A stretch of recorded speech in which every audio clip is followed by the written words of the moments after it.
guys, welcome back to my channel. Today I'm going to show you how you can fix setting restricted by TikTok to protect your privacy.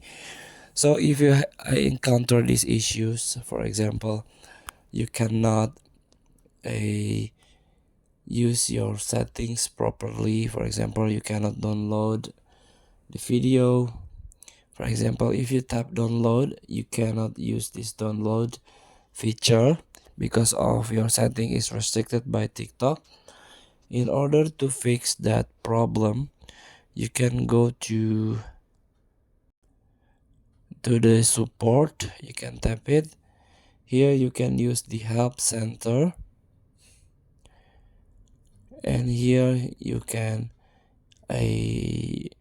go to the account privacy settings, and here you can choose between a private. You can switch your private account into the public account, and also you can try to link your email on Android devices.